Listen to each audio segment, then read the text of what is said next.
Hey growers, what's up? We are getting a whole load of bell peppers. As you can see here, this bell pepper is nice, and then this one is also nice. So we're getting some nice bell peppers. This plant also has some bell peppers, and this one here has one really nice one here. It's getting quite big. We got some more little ones forming on the plant as well, like here and here. This one right here is a sun gold cherry tomato. I'm growing this up a single stake here, so it's been pruned to a single stem. We got a flower cluster here, another cluster here, and another cluster here, and right up here a little flower cluster. We got a nice little cluster of big beef tomatoes. It's a beefsteak variety, hybrid. Growing this one up a single stem as well, and you can see we got some more little tomatoes forming. This one right here is a big beef tomato, but this one's I'm just letting it go crazy, not pruning it or anything. This is the completely unpruned cage plant. So this is my plants right now, just so you can get a little idea of how big they are. You might think that, oh, this is just a huge tomato bush, there's no tomatoes on it.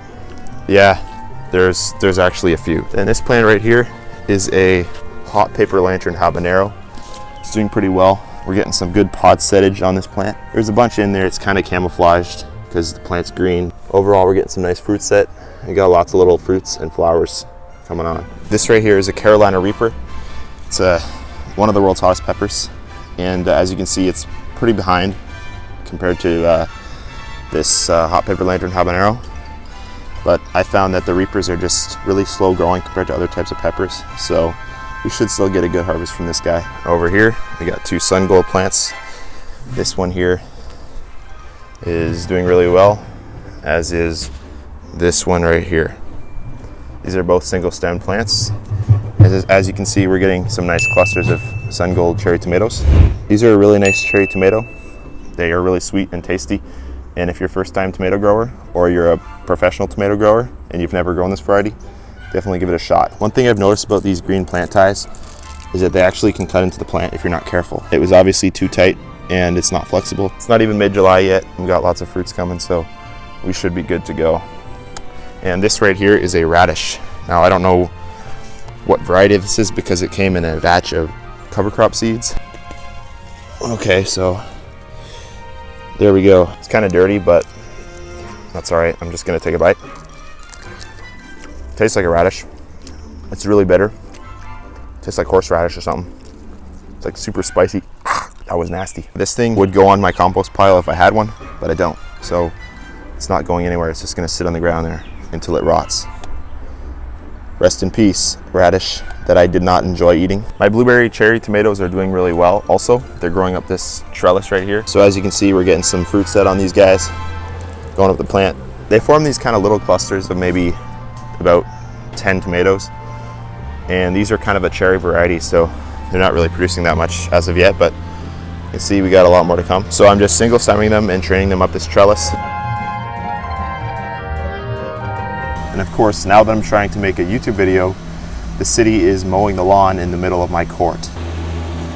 So my cat Ollie is, as usual, entangled with his leash. Here, buddy, come on, let's get you out of here. Oh, buddy. So what I do is I just unhook him, usually, unless I can carry him around, but this is quite a mess he got himself into. Usually just unhook him like this, and then untangle the rope and hook him back on. Hi, Artie. How are you doing, Artie? Ollie, look at the camera. Look at the camera, buddy. He's camera shy, I guess, or he's just not interested. He's a very soft buddy. Ollie. Oh, there's my other cat, Baby Bell. Baby Bell. What are you doing, Ollie? What are you doing, buddy? What are you doing? So this guy, even though he's on a leash, he can still go after bugs like butterflies and bees. One time he got stung on the nose by a bee. So he still has a fun life out here. I mean, obviously we take him in, but we take him out here when the weather's nice. Don't jump in the pool, Ollie. Don't do it. What's up, Baby Bell? Kitty. Oh, that's a good kitty. Also, I planted some zinnias over here. They're looking pretty good, getting ready to bloom. So only a matter of time. You can see they got the nice blooms forming. Pretty awesome. This one's even starting to pop already. My irrigation system has been working pretty well for me so far. Right now I have it going on for 25 minutes every 2 days in the morning. So it just switches on via timer and it waters my plants for me. So it's pretty awesome. And I'm happy with it so far. We have a yucca plant right here in the front yard, right next to my raised beds. And it's just starting to bloom. As you can see, looking pretty good. And the potted pepper plant's also doing well. These things dry out really fast, so I have to make sure I water them so that they don't die. And we're getting some good pods on this hot pepper lantern habanero here. As you can see, maybe you can't see on camera, but there's a good amount of fruit set under here. And we got some ghost peppers coming on this plant. So this is supposed to be a ghost pepper, but it looks kind of weird for a ghost pepper. And then we got some of these ones. I think this is also supposed to be a ghost pepper. That's it for today's video. Hope you enjoyed this video. If you did, make sure you smack that like button and smash the subscribe button. And also, don't forget to share with your friends and family. And also,